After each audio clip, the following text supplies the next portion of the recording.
Ready?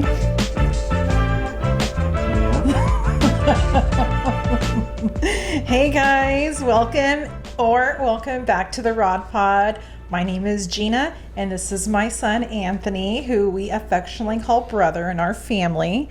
And we started 2 weeks ago a book series on this book called Wild at Heart by John Eldredge. And it's discovering the secret. Oh, you brought 2 books. I did. Discovering the Secret of a Man's Soul. So this is what we're currently reading today. We are going to discuss chapter 3. This other book actually is, it's titled, it's a field manual. I guess I would describe it as like a devotional companion to the book, because you can it's your own personal notebook, basically. And so it's a little behind the scenes about me. I love, first of all, I love thrift stores, but my go-to section first is the books. I don't know why. I mean, I love reading and I love books, but that's the first place I typically go to first. And that's where I actually found both of these, is at a thrift store. Very cool. I actually have a question for you. You may have never thought about this, but when it comes to thrifting books, this is a social media find. Have you ever thought about how you're possibly bringing home little bugs in the books, like little bookworms and such? Yes, I have thought about that, and I don't I actually don't open them up right away. Like, I set them aside, although I do love collecting books, I don't have a huge collection right now. I've actually downsized quite a bit. But yes, that has been a consideration. Okay, well, a hack to that is, when you bring them home, you put them in a Ziploc bag and you put them in the freezer. Oh. And that kills any potential existing bugs. Okay. And you can use right away. Okay, that's good to know. Anyway, I thought about that because you've been thrifting for as long as I can remember. Yeah. So, and I had just recently saw that little hack, and I'm like, oh, I wonder how many dead bugs, or not dead bugs, but bugs. Just germs. Well, I mean, not even germs. Well, yeah, sure, germs, but pests in general that like to burrow in strangers' old literature. Right. Yeah, that makes sense. So Ziploc bag in the freezer. Yes. For how long? I don't know, how long would it take to kill a bug? I don't have to look that up. Maybe a few hours, I would assume. Okay. Well, thank you for that tip. Anyway. So anyhow, that's where I found these, and I highlighted a couple of things in the field manual that I thought would be relevant to the conversation today. So right off the bat, I think it might be safe to say that we can call this podcast, or this episode, The Pretender. What was last week? It was because we kind of had our own theme. I feel like we added our own theme. I think so. I think we came to the conclusion. It was like an either or. Is Jesus this or this?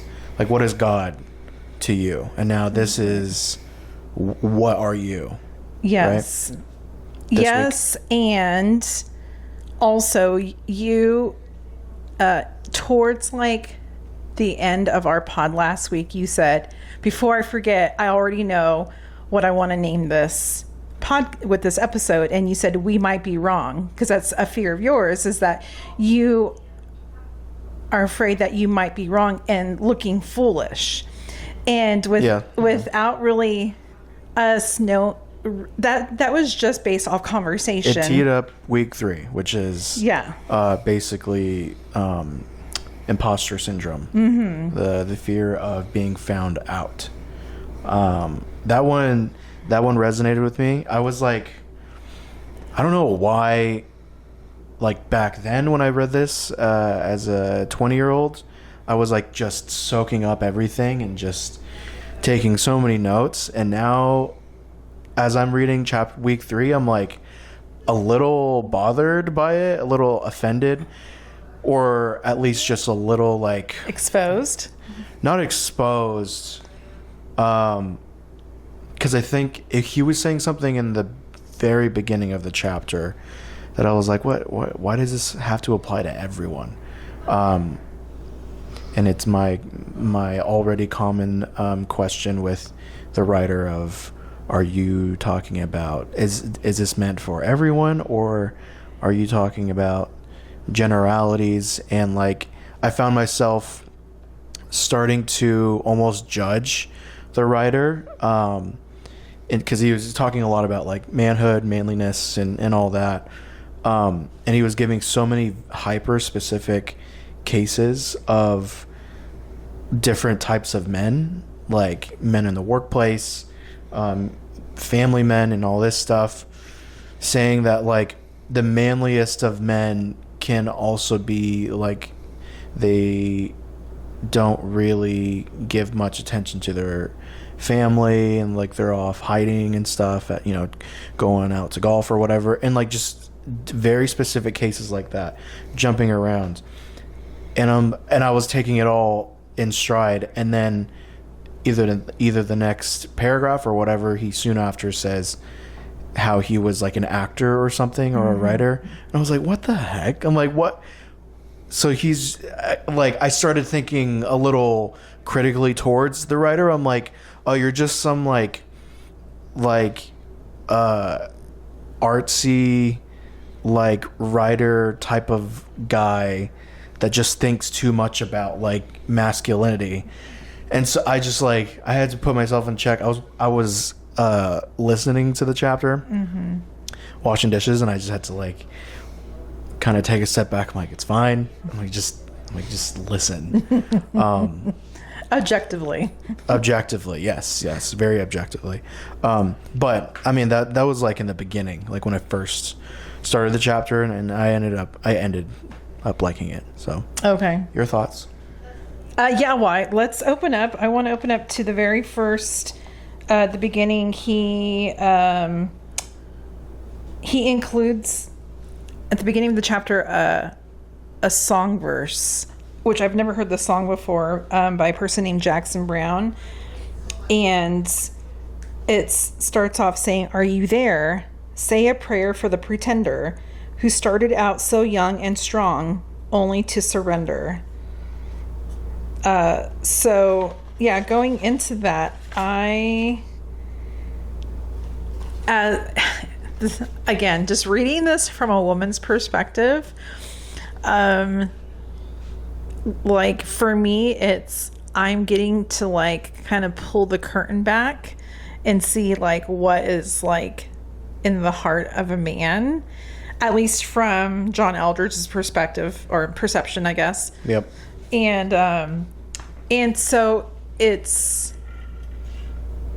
I think it's things that I haven't been fully aware of, but now reading through like chapter 1, 2, and 3, I'm like, okay, it's starting to like make sense of how men typically want to portray themselves.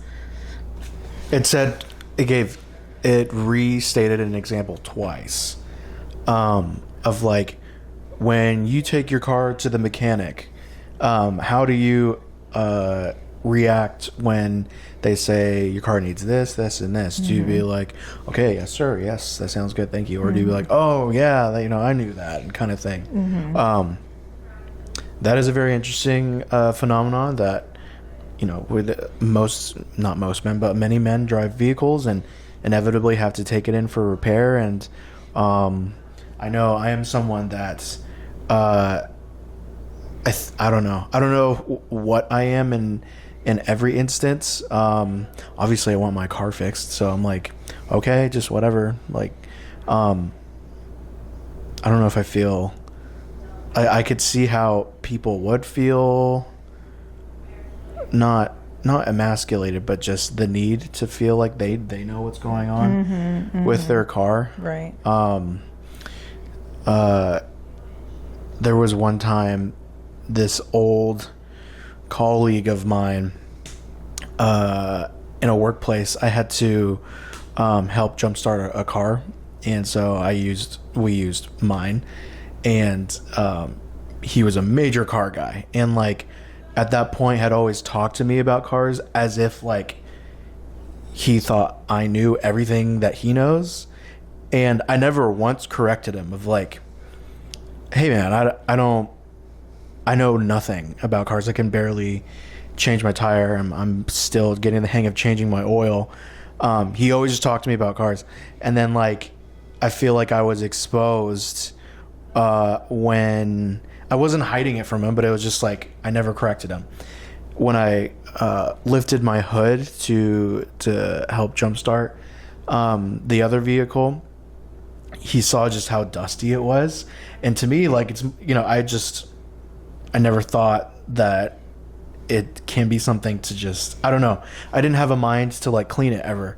And he's like, geez, man. He's like, your engine's filthy. And I'm like, yeah. And he was like, he said something about, it wasn't condescending, but it was more of like a elder man to like younger man moment of like, he's like, you can tell a lot by a man by how clean the under his hood is. And I'm like, okay. And I had never once thought, like, that's just a matter of like, you don't necessarily have to know cars to like just have the wherewithal, I guess, to like get a power air spray, what's it called, air pressure thing, that you find at like car washes, and just blast. So that's what I've been doing ever since then. But even in that moment, it just felt like that's something that's like I could see is so small to a guy like that with like automotive care, that he was like, if this kid's not even like doing this, then like he doesn't know anything. And so in that very small like interaction, I felt exposed, because it was like months of him talking to me about, you know, I'm like, oh, what'd you do over the weekend? He's like, oh, I had to do this and this. And then I'm like, yeah, okay, all right, cool. That's a bummer. And in that one moment, I was exposed to him, at least. A little bit of like an embarrassing moment, but I'm like, I got over it. I'm like, I don't think I ever, like, yes, I never corrected him of like, I don't know what you're talking about right now, but also I wasn't trying to fake it either. I just kind of just let it be, because we had plenty of other things to talk about. So that was a very specific example. Sure. When John Eldridge brought that up twice, I think, right? I think so. Yeah, beginning and end of chapter. Yeah. Yeah, Dad could be a better person to give examples to, but you know, my husband, Aunt Dad is an RV technician, and so that's just how his mind works. He likes working with his hands, and he knows how things function, and if he doesn't, he just figures it out. And he has come across a lot of appointments where there's gentlemen who they try to figure out the issue first before like he's the last resort. Yeah. And so they really try to figure it out. And when he comes in, and it's a very, like, he diagnoses it and fixes it within like 10 minutes. They're so frustrated because they've been working on it for like days. Yeah. And but he is so good, because he tries to come in and not make them feel dumb. And I'm actually curious to see that in real time, because I have that sense of like, I never, not never, but like I don't really, I think most of the time I don't want to put people down with what they don't know and with what I know. And I never really thought of like how that developed in me. Or maybe it's just like I've experienced enough shame in like ignorance in life that like I'm not gonna make anyone else feel that from me at least. So I try to be careful, not to be like so careful that it's like demeaning, like it does the opposite effect of like babying people. But I'd be curious to see how Dad handles that with like grown men who are at their wits' end with these repairs. And like, I'm sure it's happened more often than he would know, where like the wife is like, just call a mechanic. Yeah. And like begrudgingly they call Dad, and then Dad comes out. Not that Dad would know, and that I don't know. Does Dad have that sense, do you think, of like when he walks into a job, he can kind of tell if a client is not faking, but is posing as... Yes, because they will start throwing out terms. Oh, okay. And he's like, yeah, that's not even what the issue is. And so I mean, YouTube is obviously a good resource. But if you don't know what you're looking for... That reminds me. Sorry, I'm talking a lot. That's okay. That just happened to me earlier this week. I'll explain. So of me being in Dad's shoes, but it wasn't necessary at all. So I work in video photo production, and in the atmosphere, the space that I work in, sometimes we have strangers that come through. And so a stranger, a very young person, like freshly out of high school, came through.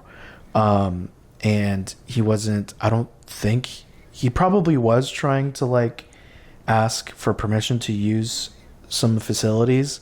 I can kind of get that salesmanship vibe from him a little bit, but he was also just excited to like see. So like nothing was happening. So I'm like, do you want to see the place? And he's like, oh, can I? I'm like, yeah. So I took him around, showed him everything. Not everything, but some of the things we have, and he was impressed. And then we sat back down, and like he was just hanging out waiting for a friend in the area. So he like just started like pitching himself to me, like pitching / like ranting or not. It didn't feel braggy. It felt like I was like interviewing someone, like an interview just like started in front of me. And like all I could do was like, oh, okay, cool. Like, cause I've met enough professionals now to where like a lot of these people like have done more than me. So like by that scale, it's impressive, but also I've met so many of those people by now that like, it's not impressive because I'm like, I know like 50 of you already. Like, yes, good for you. You've done more than me personally, but like it's not unheard of in my field.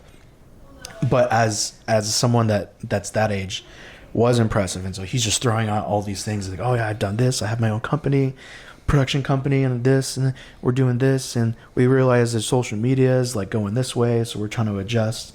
And like, he was just throwing like terms at me. He's like, so like when you guys have like this kind of project, and I could tell probably with Dad too, he was just throwing like jargon at me.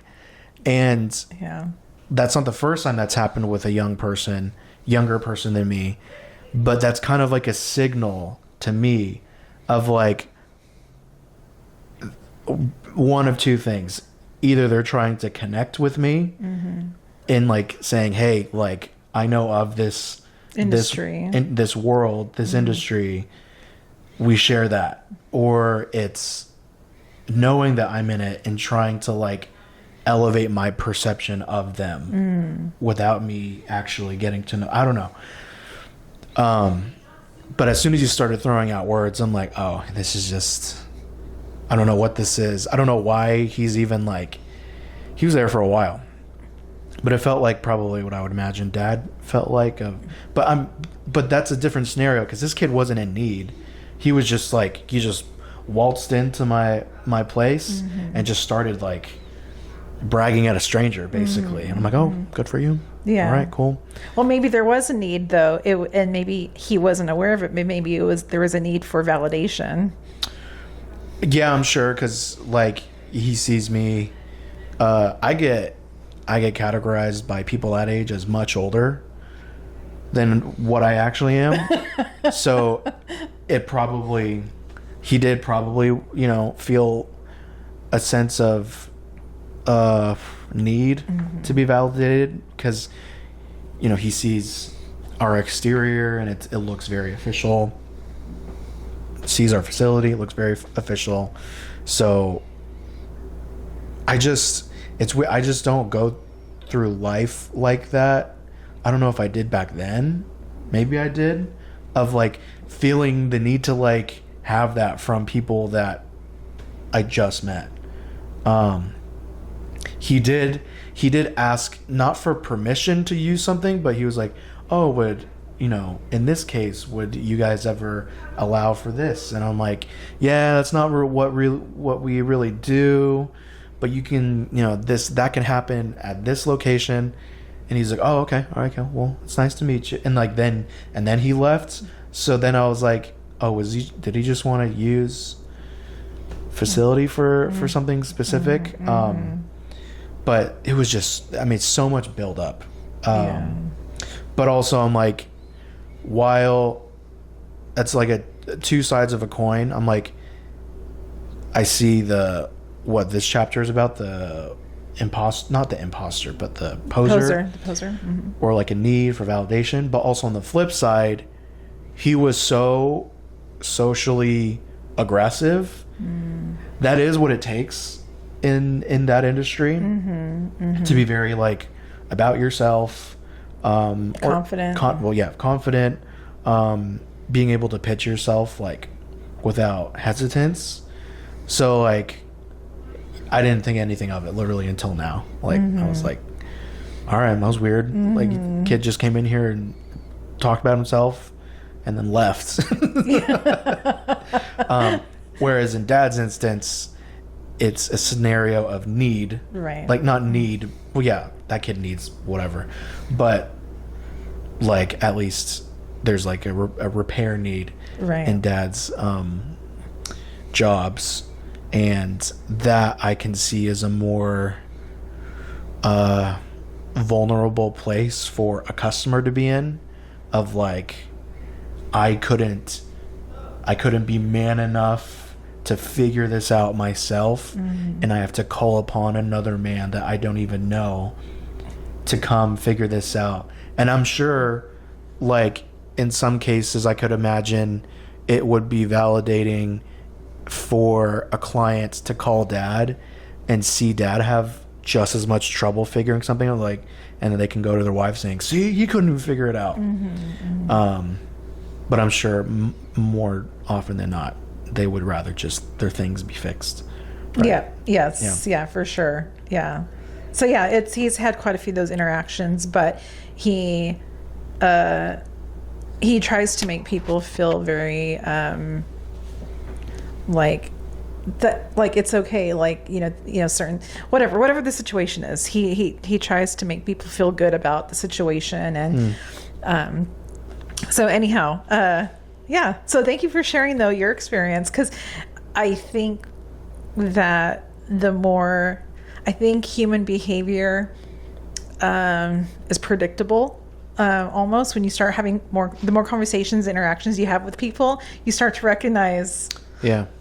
You told me recently that you get old enough, you start to meet the same people over and over and over. Not the same, like, individual, but like you see behaviors of people that you've like seen before. And at that point, it's like when you start to see it so much, it's up to you and discernment with God of like, okay, am I going to like, I know the possible outcome of allowing this behavior in my life. So am I better equipped to handle it, or am I more alert to keep it out of my life. That's a different topic, though. Yeah. A much different topic. Yeah, for sure. But yeah. And anyone who's my age, if you've been around people long enough, you start to recognize and pick up patterns, and like what we were saying. But let's see. Gosh, I don't even know where to pick up now. Where I've highlighted. Let's see.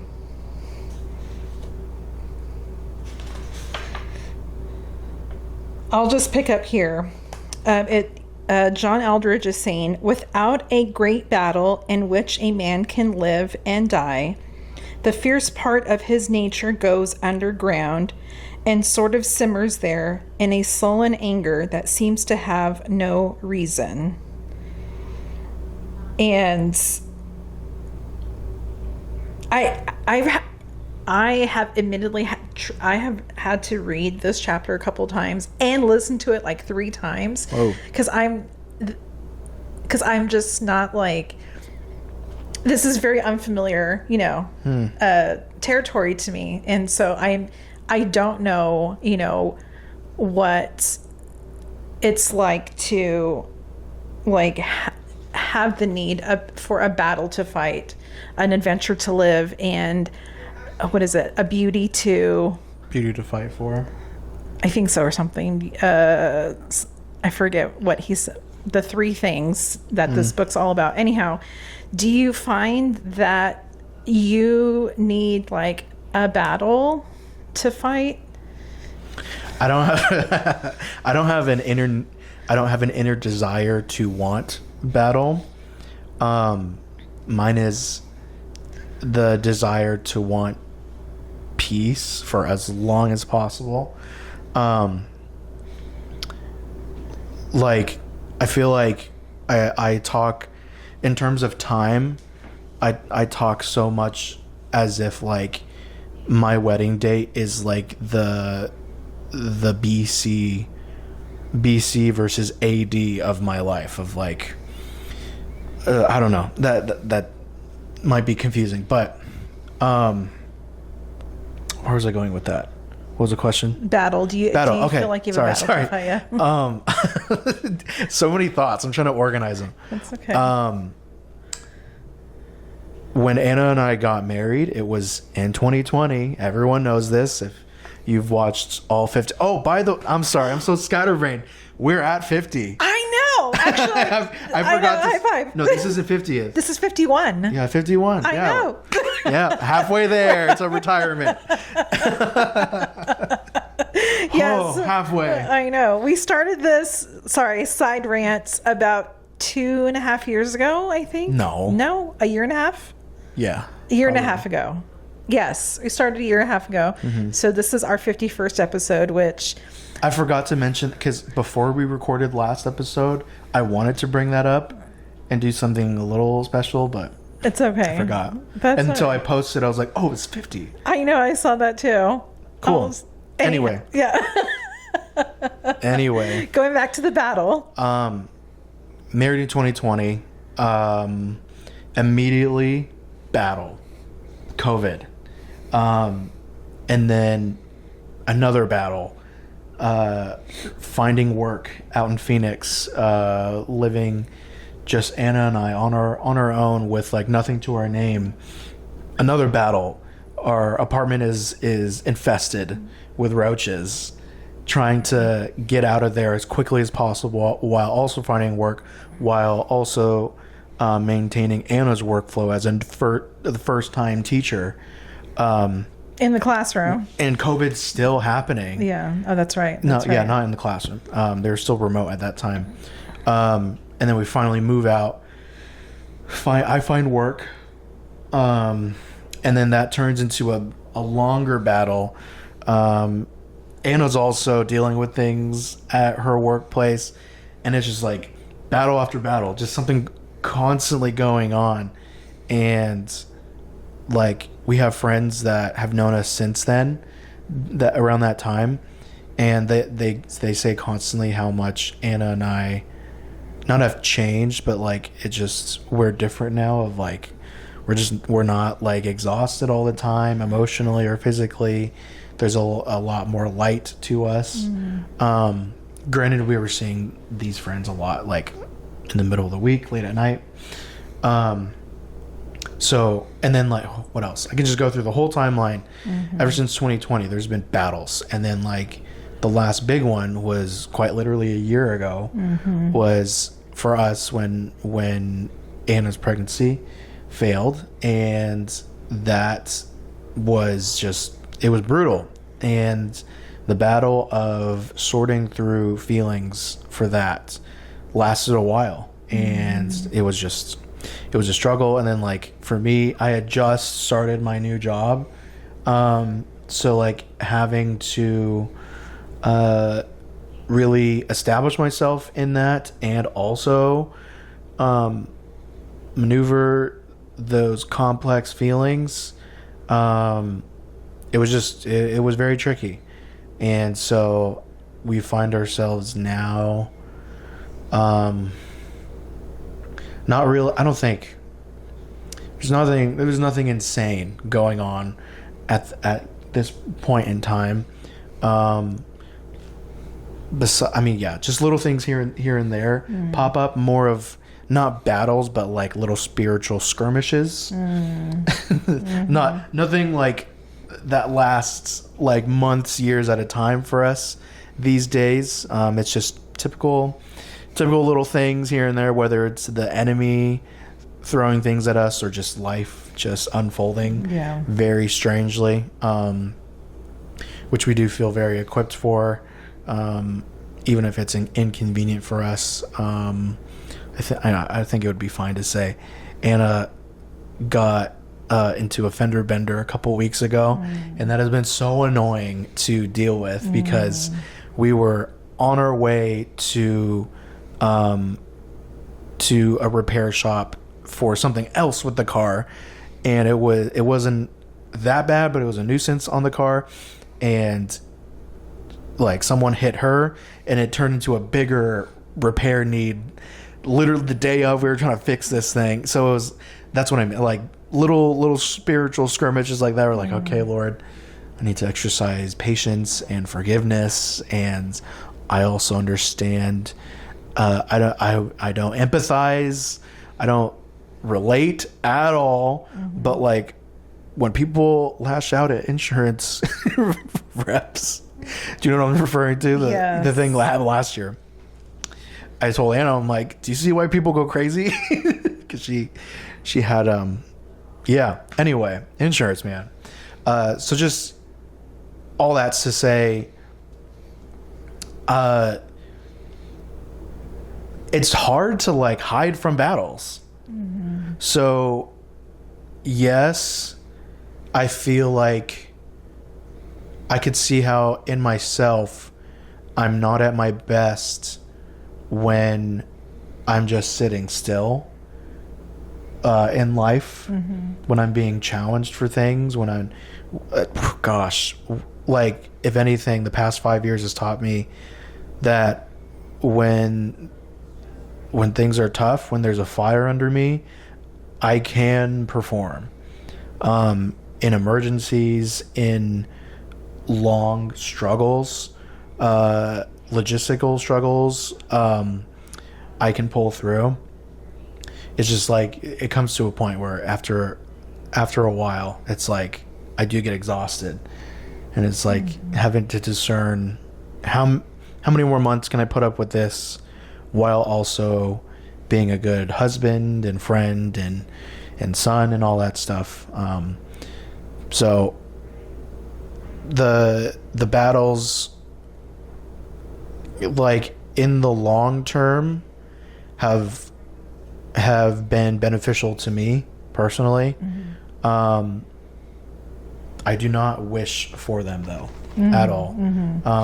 Because as you've taught me, like just life's just always going to be funky, and it's really like an on versus off season of funkiness. And we are blessed to feel like we are on and off funky season. no funkiness happening.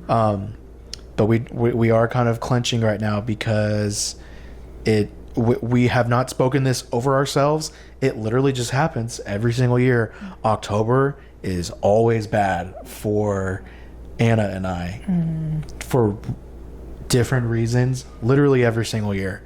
I don't know what about it. Maybe it's Halloween. You know, I don't know. I don't believe that, but like, it's just so strange that at the end of the year, same month, things always just kind of explode or crumble, erupt or whatever. So,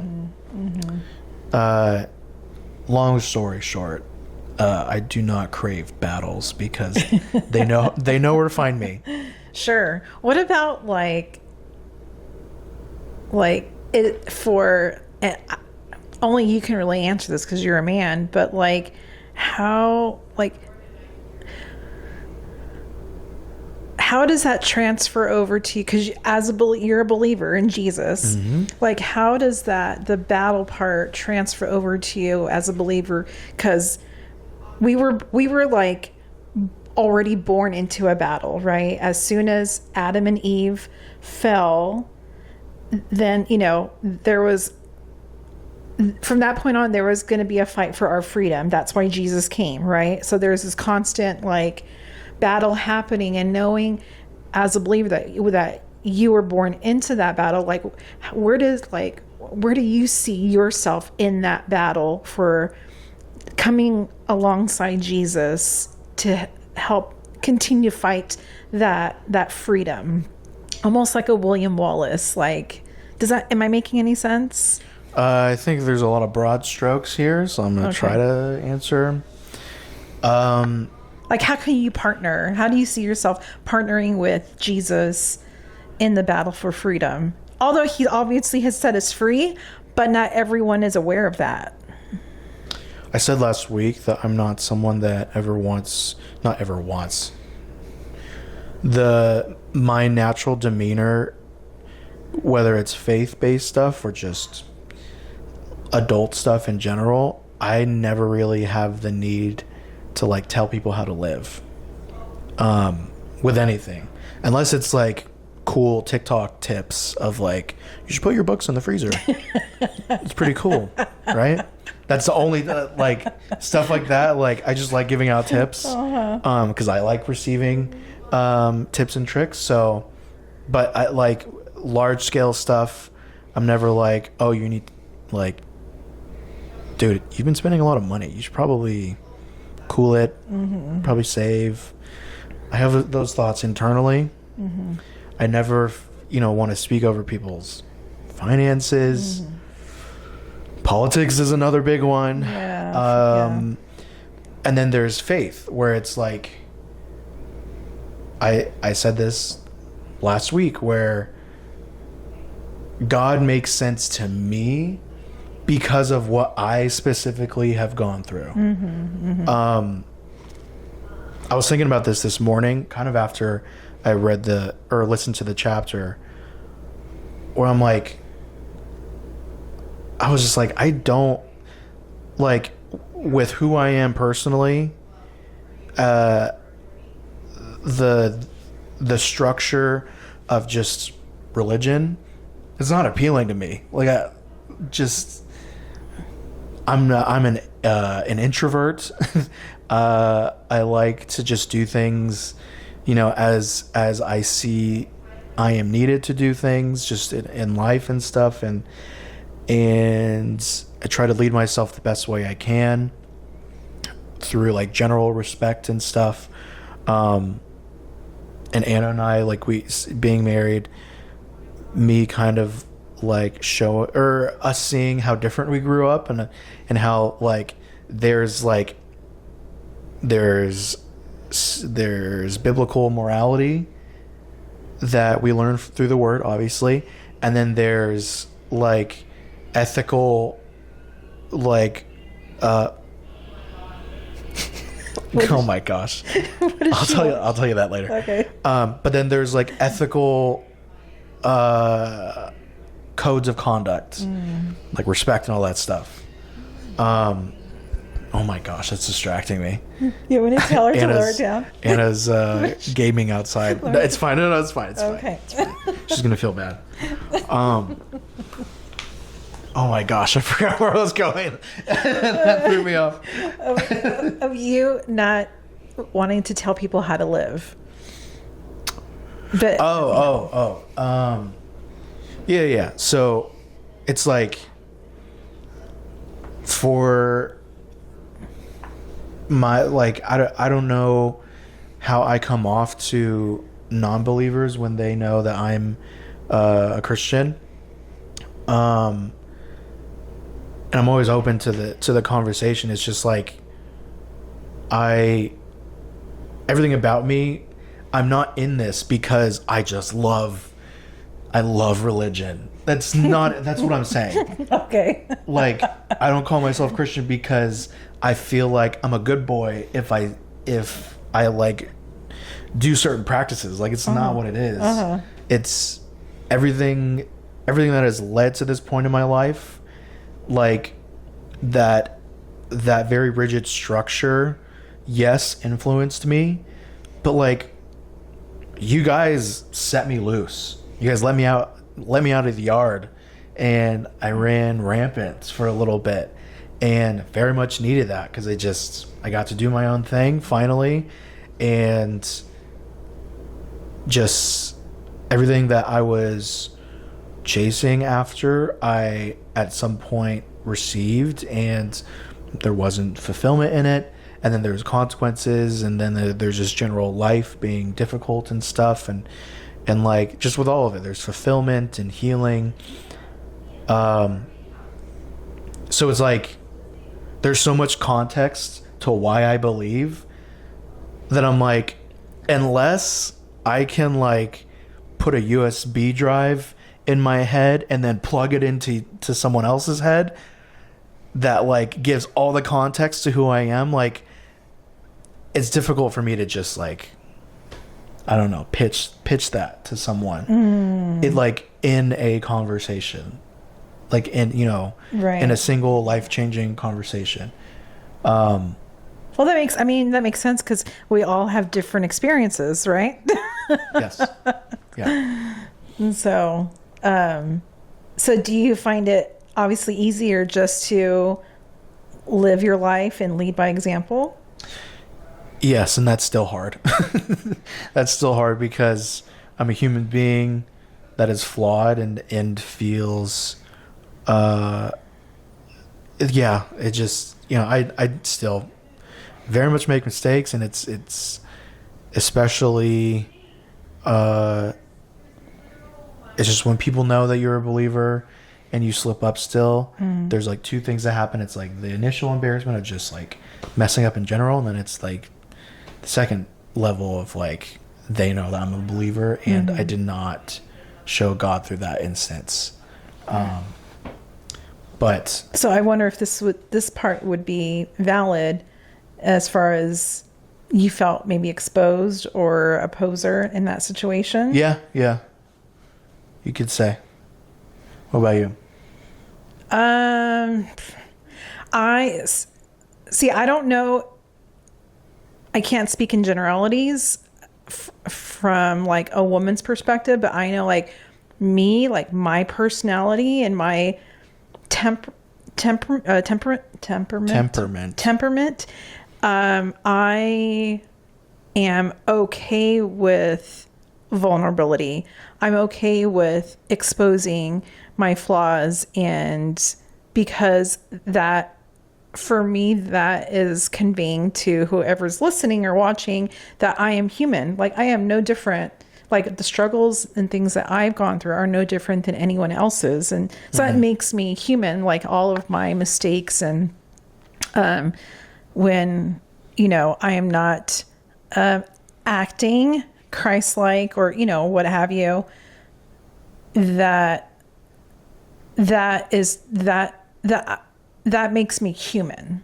That whatever mistakes or struggles that I have, that is what makes me human, and that is what could possibly help me connect with someone else who is struggling. And obviously, my story is different than yours, right?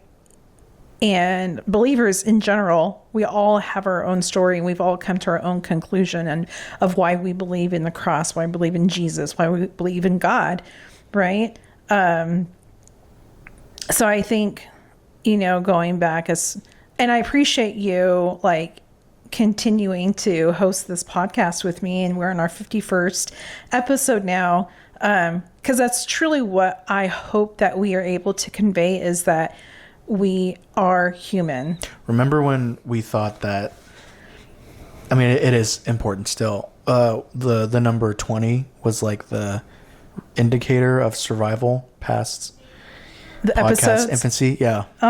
Was it 20? Yeah, it was 20. Okay. That was 30 episodes ago. I know. 30 is a lot. And I would think about 51 now. It's like, that's a lot of talking. and then sometimes I'm like, I've said this before. And I feel like, I don't know. I don't want to look under the hood right now. But you know what? I think, do you know who John Maxwell is? Yes.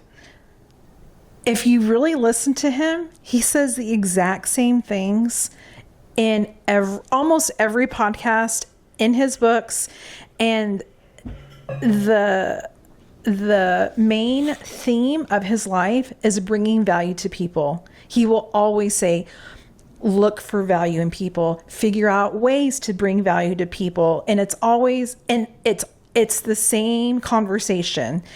It might be a different topic, but he always brings it back to finding value in people. So I don't think there's anything wrong with us. I think we all have an underlying theme in our lives. And if we are repeating those, it's going to connect with someone. Yeah. Yeah, I agree. So not everyone's going to connect with John Maxwell. I do. Like, I love John Maxwell. Yeah. If you guys don't know him, he's a former pastor, motivational speaker, faith-based. I'm just also very hyper conscious about trying not to, I don't know why it bugs me when I do it and when others do it. I don't like saying things as if it's the first time I have ever said it and or thought it. Right. Yeah, I know. I don't know why why do you think that bugs me? Because I do it to you. Yeah. I like say, oh, you've already said this. Right. And it's right. It's not that I'm bothered that you're repeating yourself. I'm bothered that either I trust you that you just forgot, but then there's other people where I don't trust that they forgot. I feel like they want to seem like they're coming to a cool revelation, or they're telling the story that's like good or funny, but like the goodness or funniness of it comes from hearing it for the first time or something. Mm-hmm. It feels like disingenuous. Yeah. To an extent, and it bugs me, and I call it out almost every time I think, with people close to me. So that's key. So I think that's what it is. I think you guys can probably jive with this. He hates that word. I said it on purpose. I know. But I think when we repeat similar stories with the people closest to us, it's annoying. But when you're listening to someone that you don't personally know on a podcast, it's like, oh yeah, I remember him saying that story before, and it's like, it's not a big deal.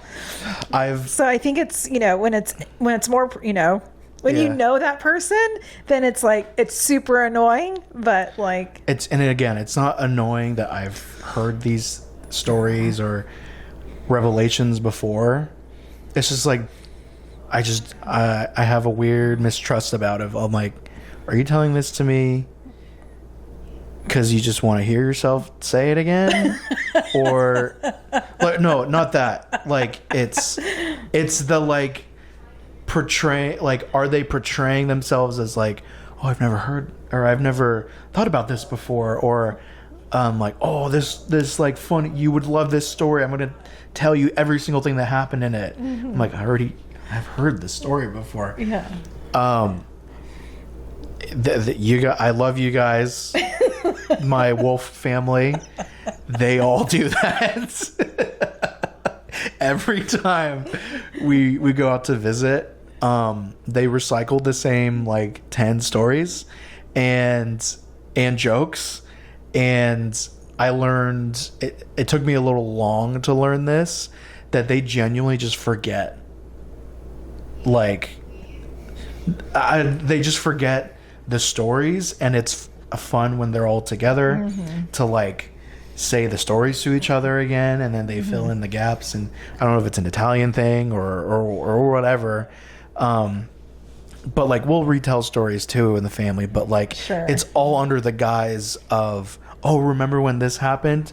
Not like, we're not like telling each other, we all are all aware that we know this story, and we're just like saying the highlights of it, just for to get a kick out of it, or to remember deep moments and enjoyment. Enjoyment. And so it's something that is endearing to me with my in-laws side of the family. I love you guys. I'm not saying don't say those stories again. I'm saying with other people, where it's like it's like people that I'm not close with too, where I know they've said this thing to me before, whether it's a joke, story, or revelation, and I can see in their eyes that there's like they're making like it's. Do you know what I mean? I don't know why that bothers me, but it does. It's a pet peeve. I don't think... it's a pet peeve. That's what it is. Pet peeve, It's just a pet peeve. I don't think you're alone, though. I don't think you're alone. I think that's a common... Yeah. I do need to peel it back, though, sometimes. I'm like, you said that before. I've already heard this. See? We're human, right? Yeah. We're just displaying our humanness right now. Yeah. So funny. Okay. So are you highlighting anything in your book? Yeah, I have notes. Oh, okay. I was just writing things down when I was listening for this week. So let's move on a little bit so we kind of discussed the battle part. Yeah. And, that's going to look different for everyone. Obviously, I personally, again, this is just me. I can't speak for every woman or ethnic group or anything like that. This is me. Like, I personally feel when I because I became a wife and a mom, like literally all at one time, like I felt from that point on that my personal mission was to tell my children about Jesus, just give them more information than what I had. And so but now, being in the workplace, I still feel that's my personal mission. And not that I'm like in people's faces, but it's more of just asking people subtle questions of just life, just genuinely being interested in other people and helping them come to their own conclusion that maybe there is something missing. Maybe, and the only time I give like my opinion is if they ask for it. So there has been individuals, what would you do in this situation? And or what do you think about this scenario or whatever? And I'll ask you this.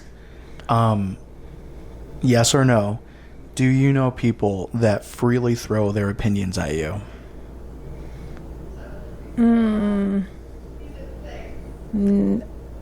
No. Not currently, just in your life. Yes.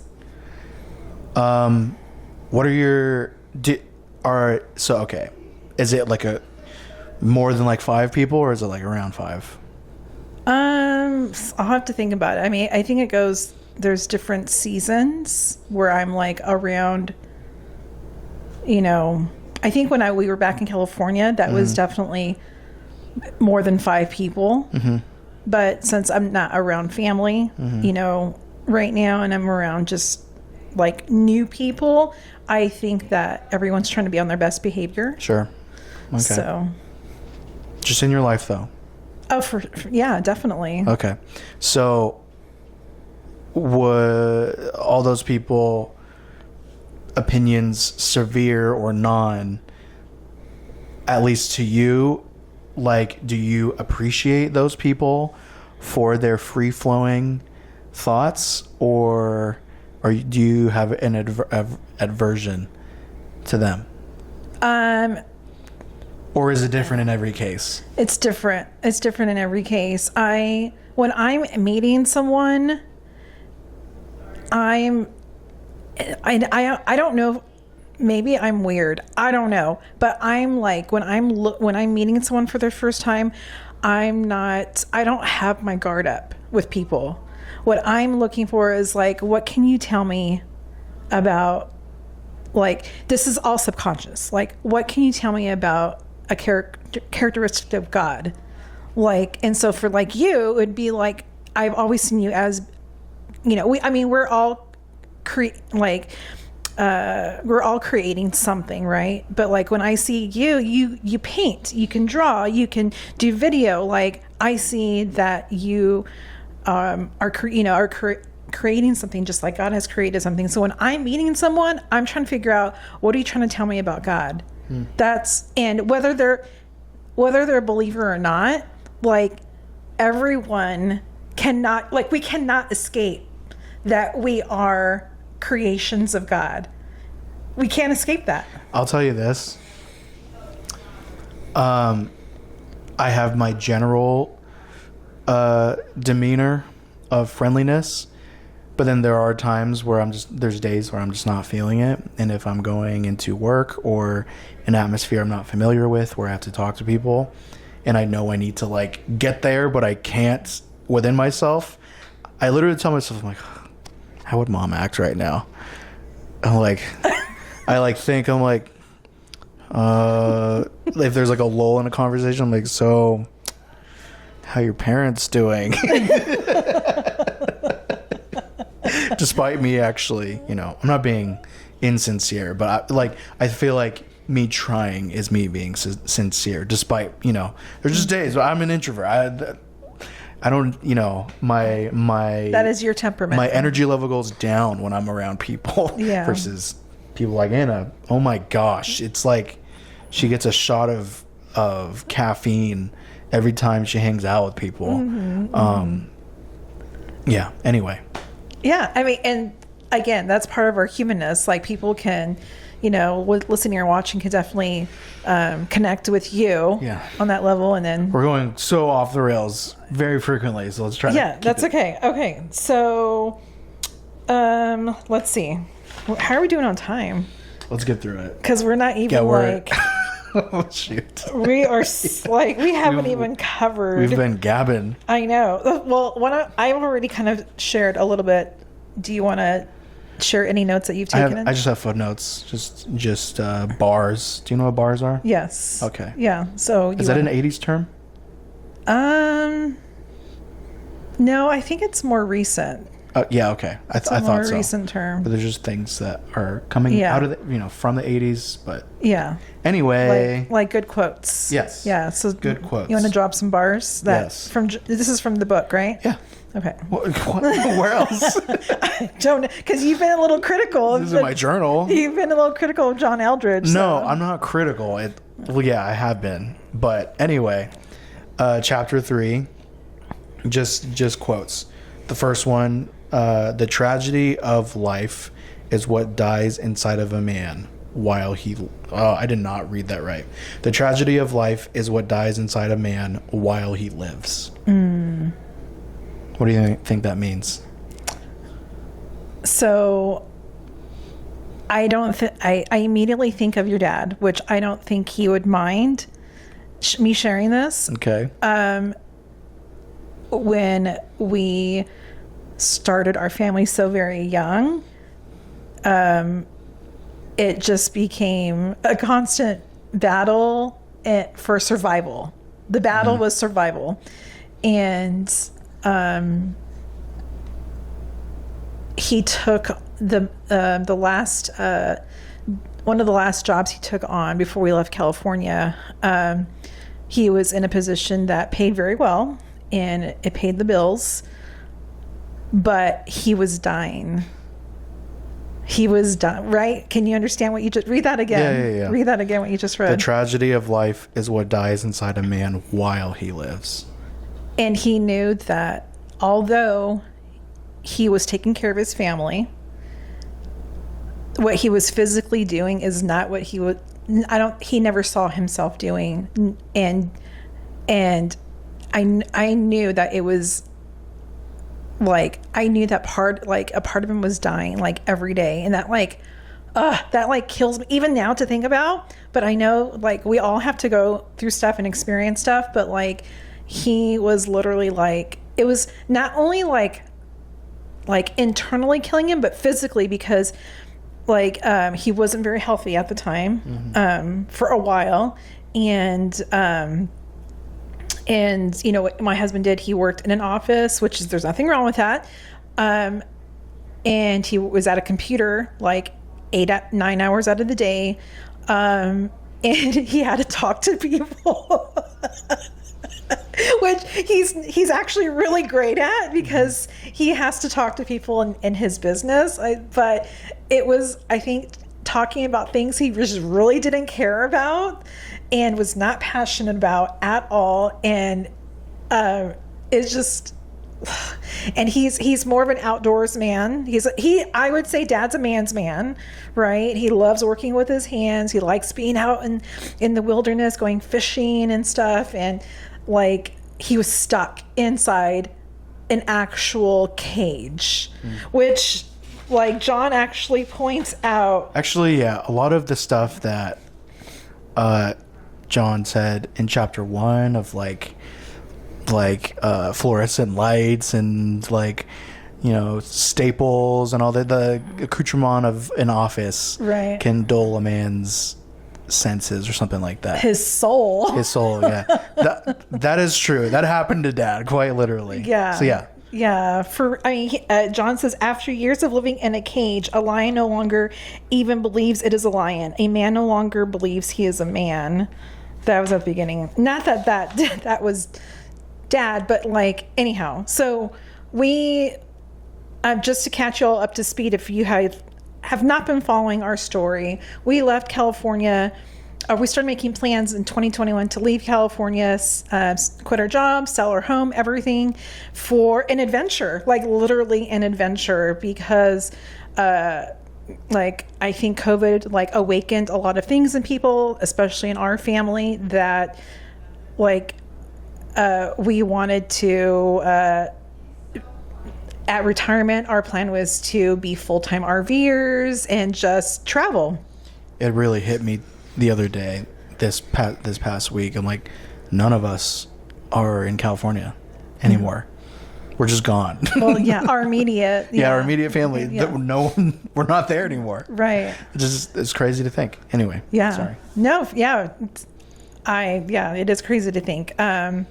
Anyhow, but leading up to us leaving, I like encouraged, my husband, your dad, that like he has what it takes to learn a new trade, to start over, to start fresh, he has so many wonderful qualities, but the top one that he has is integrity. So he will always do right by people. And so I know that in whatever he chooses to do, like, he's going to be fine. We're going to be okay. And I just did not, like, his dad died so young, which you know the story. Like, this is one of the stories we repeat quite often, is like, we wish you would have met Grandpa Angel, because he was such a wonderful, loving, caring man. And who was also like a man's man too, but was like funny and loving and affectionate and just a wonderful human being. And he died so young. And how old was he? Late 50s, early 60s, maybe 61. Wow. Maybe. And yeah, it was just so young. Like, I think as we are approaching those ages, we're like, oh my gosh, I was so young. And he passed away of cancer. And you were actually a year old when he passed, and so I think part of me was like encouraged. Part of me did encourage Dad to like let's do this adventure together, because there's always that what if. Like, what if he doesn't ever get a chance to like leave the cubicle, leave the office? Actually, without giving details, I'll tell you later after the pod. One of my friends right now is, I'm going to show you a quick sneak peek so you can know who I'm talking about. This one right here has a similar opportunity right now, and is a little like, he's following God, and he's following God in this adventure, and is also worried. And that's been my encouragement of like, the moment's right for you. There's the opportunity is here. Yes, there's foreseeable, and I think that's the scary thing is like with adventure, like there is the possibility of unforeseen negative not consequences, but negative things happening. In this case, like there's foreseeable things that can go wrong. So I think that adds an element of fear, and I'm like encouraging him, like, God's anointing you in this anyway. Well, no, John actually mentions that a man asks himself, when the going gets tough, am I going to be able to come through? Yeah. Am I going to be able to, do I have what it takes? And he, that's one of, I think, it says, this is every man's deepest fear, to be exposed, to be found out, to be discovered as an imposter and not really a man. And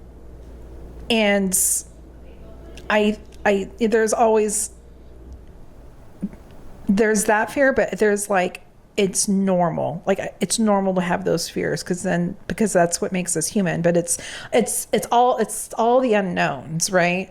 I think if everything was laid out and like we knew that, all the troubles that were going to be lying ahead of us, we wouldn't take the risk. Yeah. Okay. So. Can I do another bullet point? Sure. Okay, because we're well over an hour now, but we can. Oh man! Well, you know what? I think we stirred up something inside somebody, or some people, or at least a small group of. Don't name drop. I'm not going to name drop, but like, there's like 70 views on our last, which is not much. I didn't see that. It's not, it's not in the YouTube world. It's not much. Are there shares on it? I don't know. I don't know. So. I mean, yeah, that's numbers for us. Yeah. Anything above 20? Yeah, or no, our average is like 13. Yeah. Like that's a low view. So like definitely yeah. There's 51 episodes. What the heck? How many views? Who's watching? How many views? 70? Yeah. Yeah, see? Okay, so and like we do get because I never tell you our Spotify figures, but like it's kind of around the same. Okay. They're like split, and then Apple's like I don't think we get very much on Apple. Okay. Probably not. No one has iPhones anymore. No, everyone does. Everyone in my life has one. Really? Okay. Whoa, yeah, that's true. Yeah, that's interesting because the last one was 17. Yeah. See, so I think we've stirred something up. Do you think Do you think the thumbnail was like clickbaity a little bit? Yeah. But it was like work on that then. But I think it was good. Like I think it was a good title. Anyhow. Should we act like we're hitting each other for the next? No. Just do this. Do this. Wait. And maybe people like our interaction. Who knows? Maybe our mother-son dynamic is unique. Real quick, act like you're pulling what you're.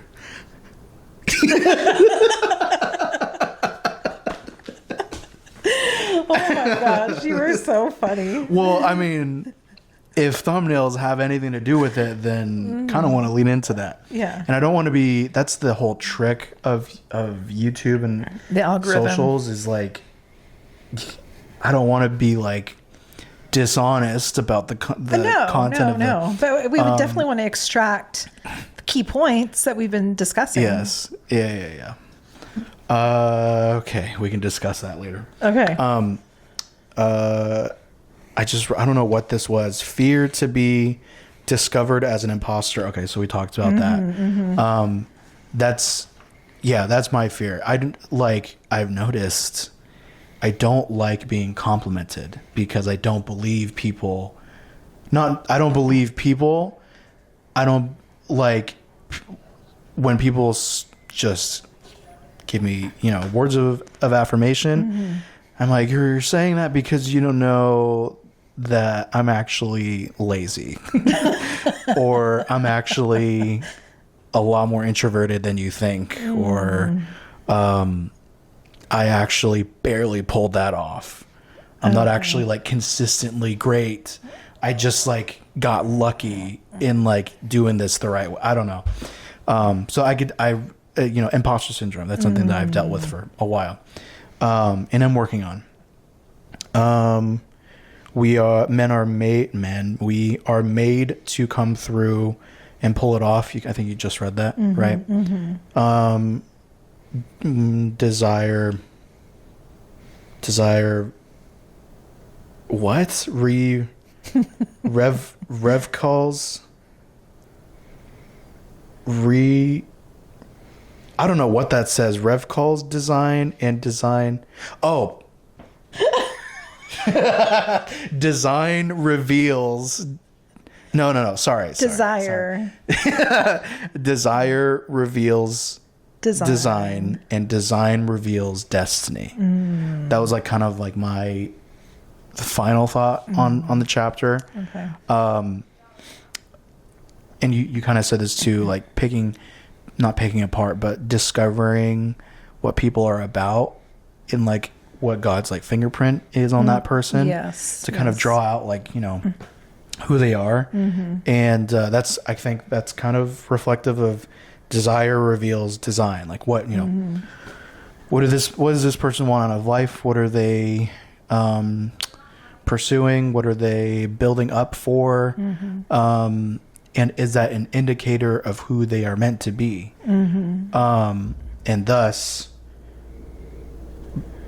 like with how they seem to be structured by God's design. What is their destiny? What were they made for? Yeah. Because there's one objective, but like different facets of how to get there, right? Yeah. That we're all a part of. And that's fun getting to do that when you meet a fellow believer or non-believer.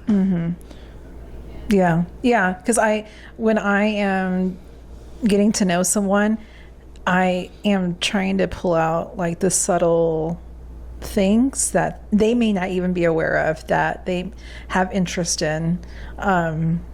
So yeah, we can talk about that more after. There's so much that I wanted to discuss, but I know we got to finish up, but I did want to end. Did you want to add anything else? That's it for me. Okay. So in the field manual, John includes a prayer for men, and I'm just going to read it.